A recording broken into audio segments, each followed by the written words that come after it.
The Galactic Council chamber was silent, except for soft lights and floating screens. Representatives from hundreds of alien species sat in a wide circle. They had ruled the galaxy for thousands of years. They had seen stars die and empires fall. Today, they were watching a small blue planet, Earth. A tall alien with silver skin pointed at the screen.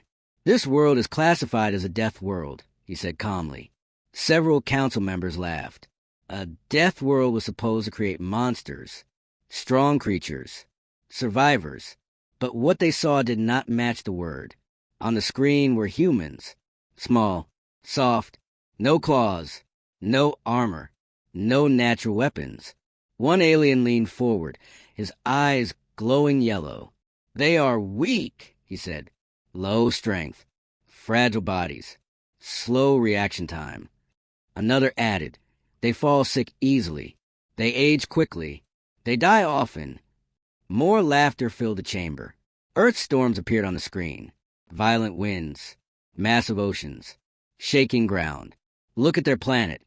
An insect-like alien said, "Too much gravity, too much pressure, extreme weather." "They should not exist," someone said. The council agreed on one thing. Humans were a mistake of nature. A reptilian commander tapped the table. "Soon, our expansion fleets will reach their system. What should we do with them?" The answer came quickly. Labor species. Zoo attraction. Observation subjects. No one said threat. No one thought they needed weapons. Only one being remained silent. High Observer Crawl was old, even by alien standards. His skin was dark and rough, marked by time. He watched the screen closely. Not the cities, not the machines. He watched the humans' eyes. "They look back," Crawl said slowly. The council turned toward him.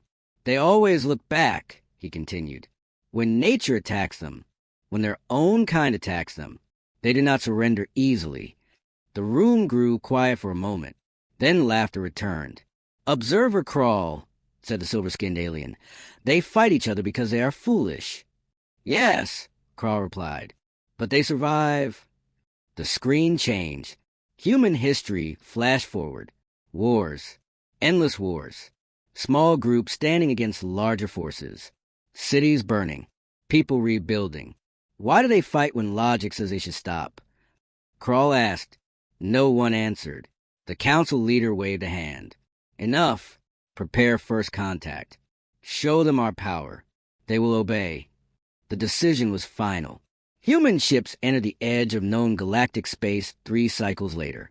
The alien fleets detected them instantly. "They are here already?" one officer asked. Large screens lit up with images of human vessels. The aliens laughed again. The ships looked heavy, ugly, rough. No smooth curves. No glowing shields. Just thick metal, scars, and dark engines. "They look ancient," an alien captain said. "Like flying rocks." "Primitive," another agreed. The human fleet stopped at the agreed location. A signal was sent. "We come in peace," the human message said. "We request dialogue." The council watched live. "They speak of peace," the reptilian commander said. "Good. They know their place." A new test was proposed. "Let us welcome them properly," said the council leader. A simple demonstration of our superiority. A controlled environment chamber was prepared. Gravity adjustable. Atmosphere perfect for the council species. Too much for humans.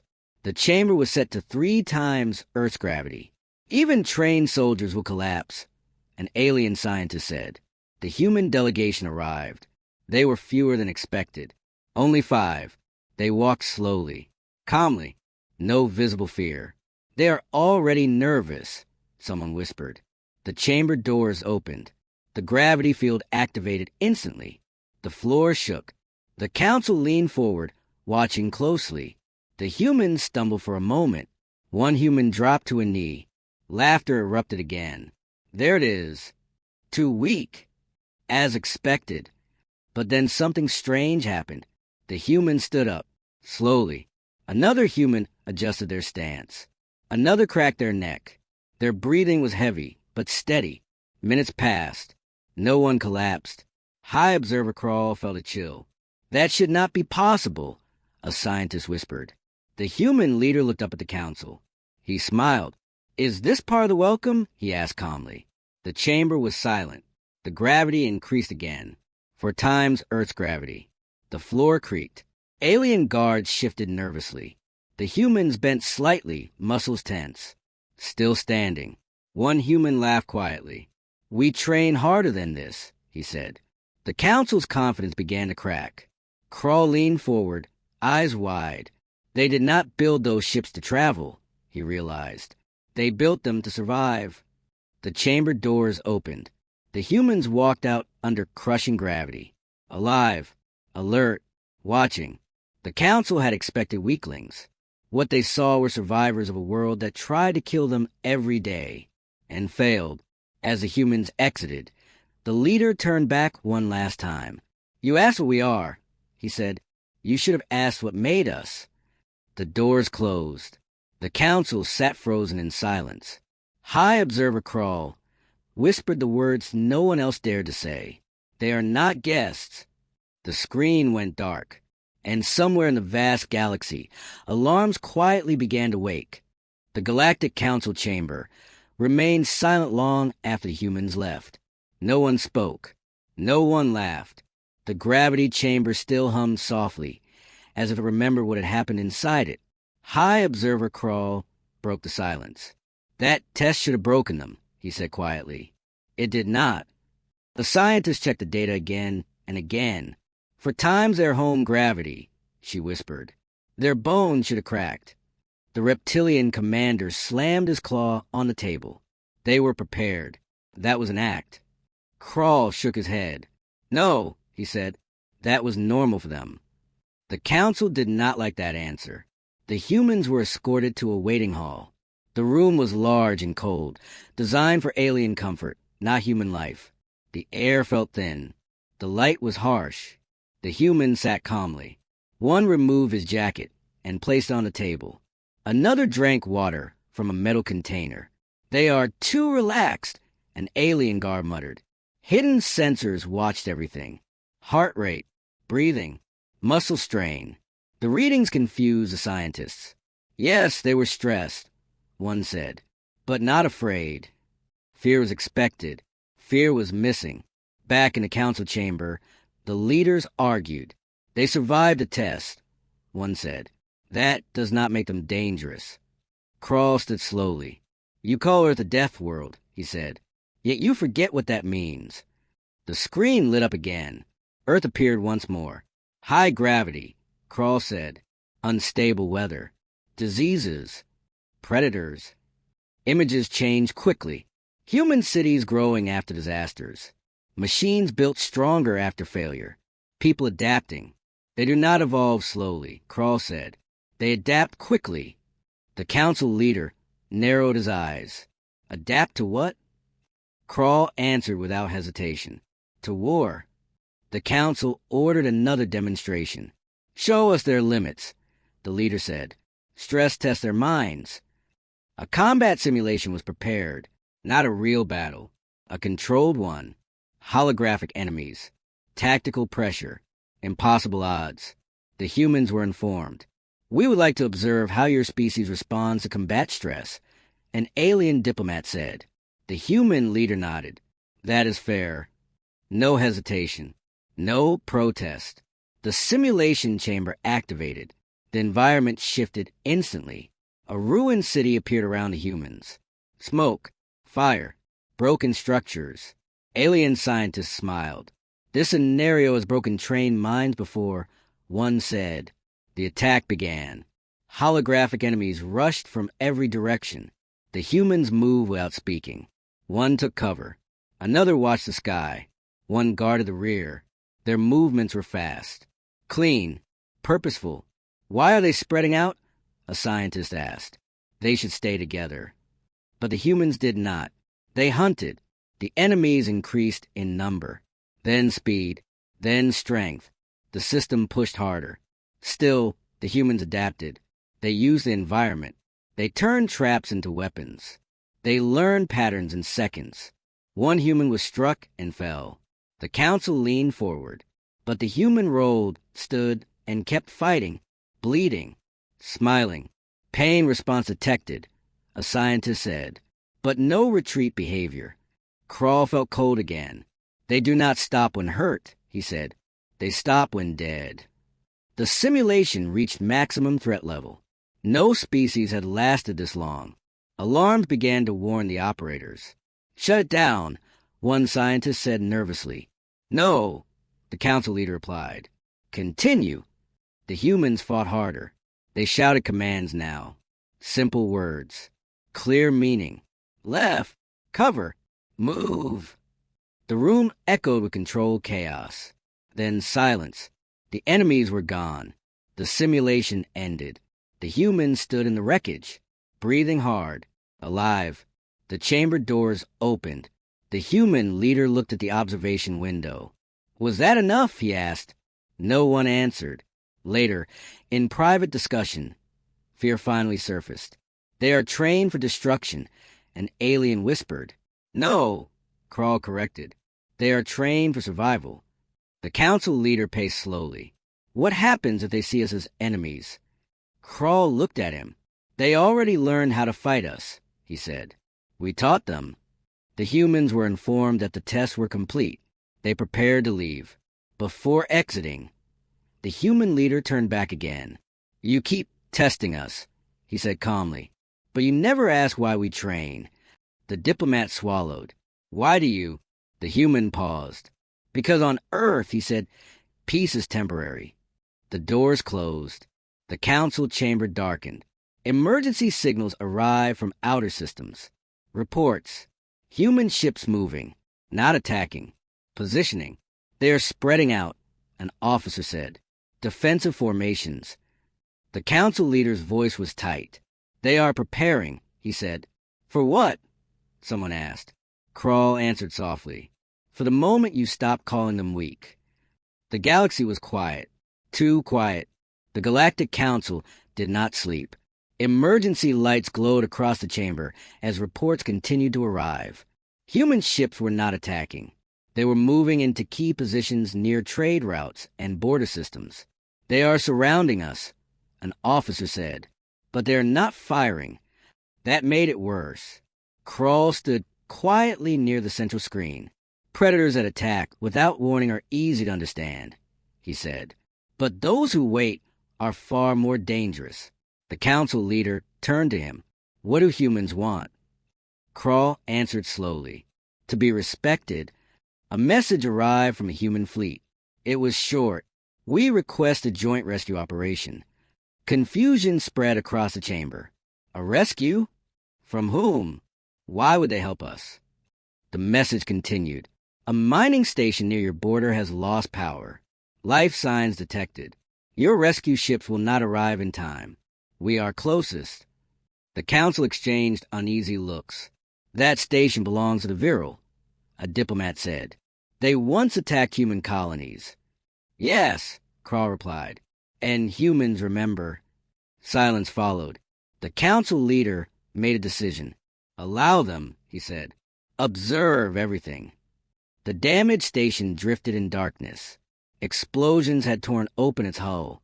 Radiation leaked into space. Inside, hundreds of aliens were trapped. Human ships arrived first. Their vessels moved with precision.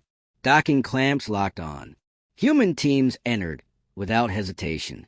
Inside, the environment was deadly. Low oxygen. Freezing temperatures. Radiation spikes. Conditions that killed most species. The humans walked through it. Their suits were heavy. Reinforced. Scarred. One human spoke calmly. Life signs detected. Move. They carried alien survivors on their shoulders. They sealed breaches with raw force. They shared oxygen. Some humans collapsed from exhaustion. Others carried them too. The rescue feed streamed live to the council. They are risking themselves, a scientist whispered. For enemies. Krall closed his eyes briefly. They are showing us something, he said. One alien survivor looked at the human carrying him. Why? He asked weakly. We attacked your world. The human answered simply. Because you were still alive. That moment changed everything. Hours later, the rescue was complete. Human casualties were reported, non-fatal, but serious. The council chamber was silent again, not from fear, from shame. The human delegation returned for a final meeting. The council leader spoke carefully. You saved those who would have let you die. The human leader nodded. We know. Why? The leader asked. The human looked around the chamber. Because strength is not proven by who you destroy, he said. It is proven by who you protect. Crawl felt something tighten in his chest. The council attempted to regain control. We acknowledge your capabilities, the leader said. But understand this galaxy has rules. The human smiled faintly. So does Earth. A screen behind the humans activated. Images appeared. Human history again. But this time, different moments. Human medics in war zones. Civilians protecting strangers. Soldiers standing between danger and the weak. You saw how we fight, the human said. You saw how we survive. He paused. This is how we choose. A young council member spoke up. And if we had attacked you? The human leader's expression did not change. Then we would still save your people, he said. After we stopped you. The meaning was clear. Mercy was not weakness. It was control. As the humans prepared to leave, Crawl stepped forward. You come from a world that tries to kill you every day, he said. And yet you choose restraint. The human met his gaze. Our world taught us something, he said. Life is fragile. He turned away. And that is why it matters. The human fleet withdrew slightly, not retreating, watching. The council remained frozen long after they left. One truth now echoed in every mind. Humanity was not a threat because it was violent. Humanity was a threat because it could be violent and chose not to be. For now, in distant space, unknown forces observed everything. Signals were sent. Assessments updated. Humans confirmed. A voice said, classification error detected. A pause. Reclassifier species. Another pause. Status. Extreme risk. The galaxy did not stay quiet for long. Beyond the borders of known space, something ancient stirred. It had watched empires rise and fall. It had destroyed worlds that resisted. It did not fear the council. It did not respect rules. It only understood force. Its name was spoken only in old records. The Car Void. High Observer Crawl stood before the council as emergency alerts flashed across the chamber. Unidentified fleets detected, an officer said. They are not responding to signals. The images appeared on the main screen. Ships unlike anything the council had built. Black, sharp, alive. They are Car, Crawl said quietly. World breakers. Fear spread instantly. They wiped out 3 civilizations. A diplomat whispered. No survivors. The council leader turned pale. And now, they are moving toward a populated system, Crawl replied. A mixed species colony, including humans. The council sent warnings. No response. They prepared defenses. Too slow. The Car fleet entered the system without slowing. Colonies burned. Stations shattered. Alien defense lines collapsed in minutes. The council watched helplessly. Then something unexpected happened. Human ships moved. Fast. Direct. Without waiting for orders. They're charging the Car fleet. An officer shouted. Are they insane? Someone cried. Crawl watched closely. No, he said. They are angry. Human fleets did not spread out. They did not retreat. They advanced straight into fire. Human ships absorbed damage that would destroy others. Shields flared. Hull plates cracked. But they kept moving. Why don't they fall back? An alien commander asked. Crawl answered softly. Because there are people behind them. The first human car clash shook the system. Human weapons were loud, brutal, precise. Missiles tore through car formations. Rail cannons punched holes through living armor. The car responded with savage force. Human ships exploded. Lives were lost. The council expected humans to retreat. They did not. Instead, Human ships close distance. Too close. Boarding range. What are they doing? A scientist asked. They are entering car ships, Krall said. No species boards a car, someone whispered. They kill everything inside. The feeds change. Inside a car vessel, human soldiers move through darkness. Heavy boots. Controlled breathing. They advanced under fire. They did not scream. They did not panic. They pushed forward. A human captain gave a single order. Disable their core. Save whoever we can. Save? Even now? The car ship exploded moments later. Human soldiers barely escaped. Some did not. The battle raged on. The colony behind them survived. Barely. Hours later, the car fleet withdrew. Not defeated, but stalled. The system was saved. The cost was high. Human ships drifted, damaged and burning. Rescue signals filled the void. The council watched in stunned silence. They fought monsters, the council leader said, and did not break. Krall nodded. They met something worse than death, he said, and stood anyway. After the battle, the human delegation returned. Their leader looked tired, injured, but steady. The council leader spoke carefully. You could have retreated, he said. Saved yourselves. The human shook his head. That colony was not expendable, he said. It was not your people, the leader argued. It was people, the human replied. The difference was clear. Krall stepped forward. You chose mercy again, he said, even when facing extinction. The human looked at him. Mercy has limits, he said quietly. The room grew tense. When those limits are crossed, the human continued, we stop being kind. As if summoned, new alerts appeared. The car fleet had not retreated far. They were regrouping, learning, adapting. They are sending a message, an officer said. A transmission broke through. The image was distorted. A car entity appeared. Ancient, terrifying, human, it said slowly. You fight well. The human leader stepped closer to the screen. You attack civilians, he said. That ends now. The car laughed. We will return, it said, with everything. The signal cut. The council panicked. They will wipe us out, someone cried. Krall looked at the human. What will you do? He asked. The human's answer was calm. We will warn them, he said. Warn them of what? The council leader asked. The human's eyes hardened. Of what happens, he said, when you push humanity past mercy. The human fleets began to move again. Not defensive, not reckless, purposeful. The galaxy held its breath, because for the first time, humanity was not choosing mercy. It was choosing resolve. Human fleets move with purpose. No panic, no chaos, only intent, across multiple systems. Human ships shifted into new formations. Smaller vessels moved ahead. Heavy ships stayed behind them. Support units followed at exact distance. The council watched every movement. They're organizing for war, an officer said. Krall nodded slowly. Not war, he said. Judgment. Human commanders studied the car fleet carefully.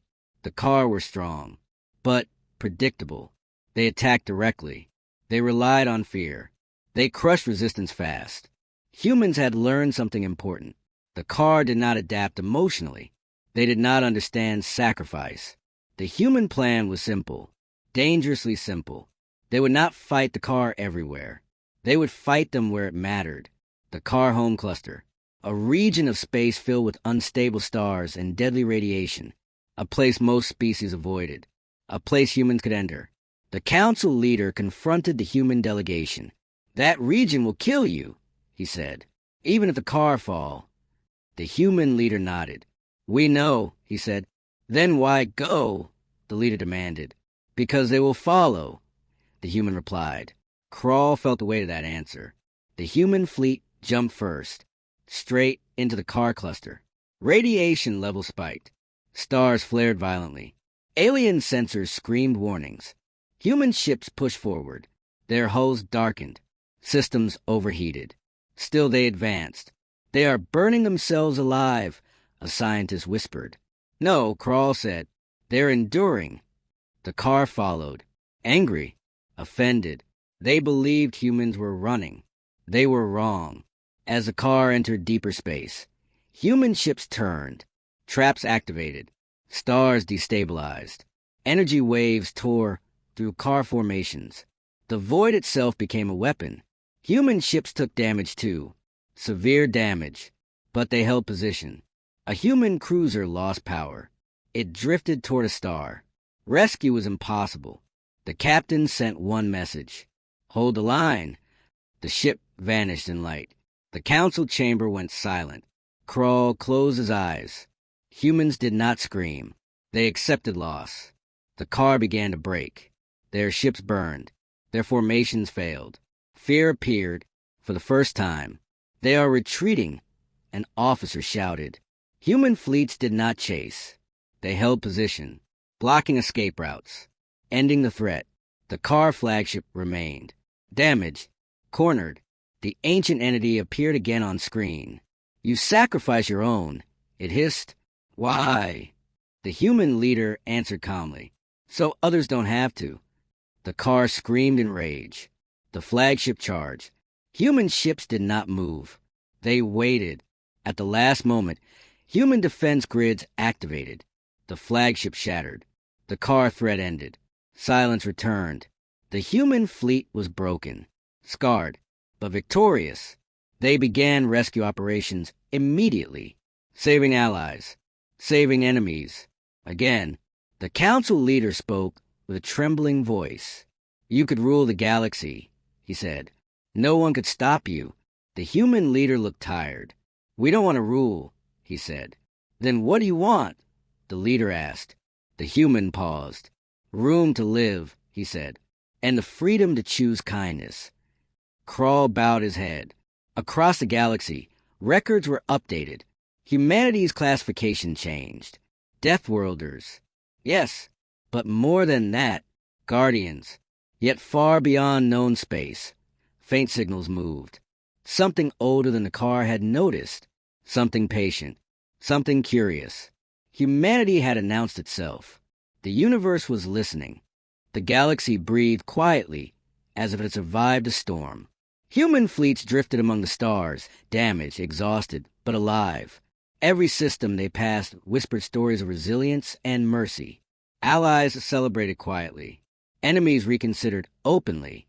High Observer Crawl watched in silence. The Council had expected humans to conquer or destroy indiscriminately. They had expected fear. They had been wrong. They are not merely strong, Crawl murmured. There's something else, something the galaxy cannot measure. Human ships returned to Earth's orbit. The blue planet glimmered under distant starlight. Cities still burned scars from wars long past. Nature had healed what humans could not. Humanity had survived it all, again and again. The Council contacted them. You have proven your capabilities, the Council leader said, voice trembling. But why spare enemies? Why show mercy? Why risk yourself for others? The human leader stepped forward, blood on his hands, exhaustion in his eyes, yet calm as ever. Because life is not measured by victories alone, he said. Power is meaningless if it destroys everything around it. Strength is shown not in who we kill, but in who we protect. Crawl nodded slowly. He had studied countless species. None had survived as humans did. None had fought as humans did. None had combined wrath and mercy so seamlessly. A young officer dared to ask, "And what a car?" "They will return." The human leader's gaze hardened. "Let them come," he said, "and we will be ready." Humanity began rebuilding the systems ravaged by the car. They did not only repair structures. They repaired hope. Ships delivered food, medicine, engineers. Colonists who lost everything received shelter and care. Even former enemies were offered aid. Every act sent a clear message. Strength and compassion were inseparable. One alien survivor whispered to his companion, "They fight like monsters, but care like saints." But as humanity healed the galaxy, a shadow watched silently from the edges of space. An ancient intelligence, older than the car, patient, curious, observing, waiting. It noted how humans fought, how they loved, how they survived, and it wondered, could a species from a death world, hardened by nature and mercy alike, change the universe itself? Back on Earth, humans gathered in council chambers of their own, war leaders and peacekeepers alike. Every voice mattered. We have survived the impossible, the human leader said. But survival is only the beginning. The galaxy is watching. And someday, someone far stronger than the car will challenge us. A young officer asked, "What will we do then?" The leader smiled faintly. "Then we will fight, not out of hatred, not out of fear, but because we choose to survive, and because we choose to protect." Krall watched from afar. The humans had left a mark he could not forget. "This is why they are dangerous," he whispered. "Not because they conquer worlds, but because they inspire them." And across the stars, whispers of humanity spread faster than any fleet. Aliens who had mocked them, species who had doubted them, even remnants of the car. They all now feared one undeniable truth. Humanity was not merely a species from a death world. Humanity was a force the galaxy had never seen. A force that could survive, adapt, and rise, not through cruelty, but through choice. In the depths of space, the ancient intelligence recorded every detail. It calculated probabilities, observed patterns. The stars themselves seemed to pulse with anticipation. "Interesting," it whispered.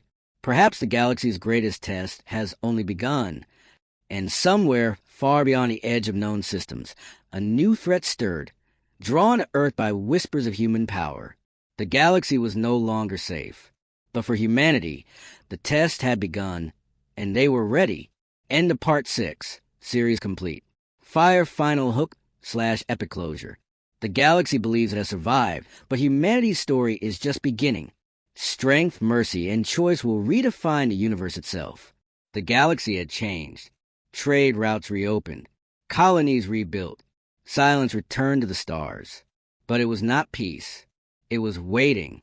High Observer Krall stood alone in the council chamber, staring at deep space data streams. Patterns appeared and disappeared too quickly. Signals that did not belong to any known species. Something was moving. Something careful. Something intelligent. "They are watching," Krall whispered. On Earth, humanity did not celebrate for long. Human leaders knew one truth very well. Survival never ended. Human fleets repaired their ships. Scientists upgraded defenses. Soldiers trained harder than before. Not out of fear, out of habit. Earth had taught them that calm moments never lasted. The first sign appeared near the edge of explored space. A research outpost went silent. No distress call. No debris. No energy spike. It simply vanished. The council panicked. "The car are extinct," one member said. "Who could do this?" Krall felt cold. This was not destruction, he said. This was removal. Human scouts were sent. They found the outpost, still intact, but empty. No bodies, no damage, no signs of struggle. Only one message carved into the metal wall. 3 simple symbols. Not alien, human, observed, evaluated, pending. The report reached Earth within hours. Human commanders gathered in silence. "This is a challenge," one said. "No," the human leader replied calmly. "It is an invitation." The watchers revealed themselves soon after. A signal entered every system at once. Not loud, not threatening. Clear. "We have watched you," the voice said. "You survived where others failed. You chose mercy where others chose domination." The image appeared. Not a creature, not a ship, a shifting form of light and structure. Ancient, calm. "We are the continuum," the voice said. "We guide balance in this universe." Krall felt his knees weaken. Legends spoke of them. They judged species and erased those they found dangerous. The council begged humanity to stand down. "They erase entire civilizations," the council leader warned. "Do not provoke them." The human leader listened quietly, then answered. "We will not kneel," he said, "but we will listen." A meeting was arranged. Neutral space. No weapons. Human ships arrived first. They powered down their weapons, not their shields.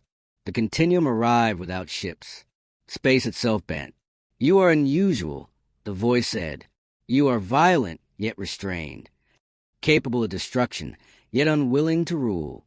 The human leader spoke evenly. We protect what we value, he said, and we value life.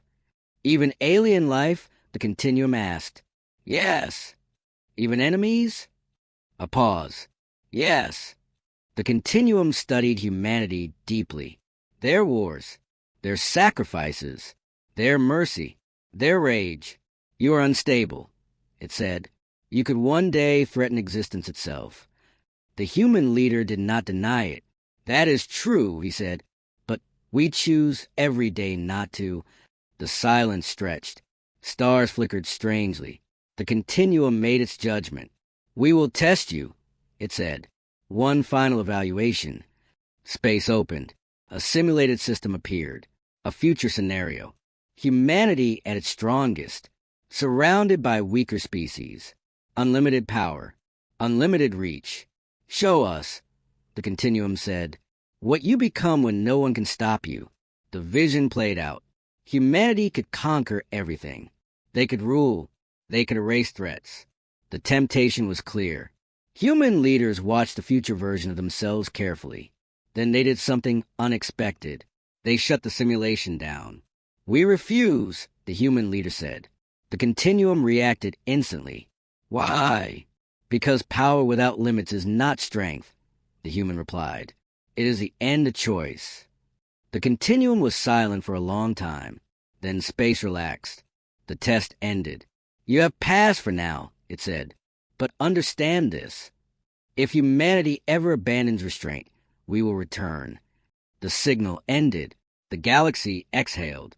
The council collapsed in relief. Krall felt something else. Pride. They judged you, he said to the human leader, and you survived. The human nodded. For now, he said, back on Earth. Humans looked up at the stars. They knew the truth. They were no longer just survivors. They were being measured, watched, tested, and someday they would face a choice greater than any war. But as always, humanity would decide. Far beyond known space, the continuum recorded its final note. Species, humanity. Status, dangerous. Reason, they can choose. The universe did not forget humanity. After the judgment of the continuum, the galaxy became quiet again. Too quiet. Trade moved slowly. Borders stayed closed. Every species watched Earth with new eyes. Humans were no longer ignored. They were observed. High Observer Krall studied new reports daily. Patterns appeared across deep space. Entire regions went silent. Not destroyed. Not conquered. Drained. Something else is out there, Krall said softly. Something that does not judge. Something that consumes. On Earth, alarms sounded across human command centers. A frontier system had gone dark. No warning. No distress call. No debris. Human scouts arrived hours later. They found planets still spinning. Stars still burning. But no life. Every living thing was gone. Even bacteria. This is not war, a scientist whispered. This is harvesting. The council gathered in panic. This threat is beyond us, the council leader said. We should ask the continuum for help. Krall shook his head. The continuum observes balance, he said. This is imbalance. All eyes turned to humanity. The same unspoken question echoed again. What will humans do? Human leaders met in silence. They reviewed the data carefully. The pattern was clear. The threat moved toward dense life zones. Toward Earth. They are not attacking us yet, one commander said. They are studying us, the human leader replied, just like the continuum had. The enemy revealed itself soon after. A signal entered human space. Cold, flat, without emotion. We are the null tide, the voice said. Life is inefficient. Complexity creates instability. Images followed. World stripped clean. Stars dimmed. Space emptied. We restore balance, the voice continued, by removing excess. The message ended. Fear spread across the galaxy. Species beg humans for protection. planets evacuated. Civilizations collapsed without a single shot fired. Human fleets moved immediately, not to attack, to shield. They placed themselves between the null tide and the galaxy. Again, the first contact was brutal. Human ships fired everything they had. The null tide did not dodge. It absorbed. Human weapons vanished into dark fields. Ships lost power. Entire fleets went silent.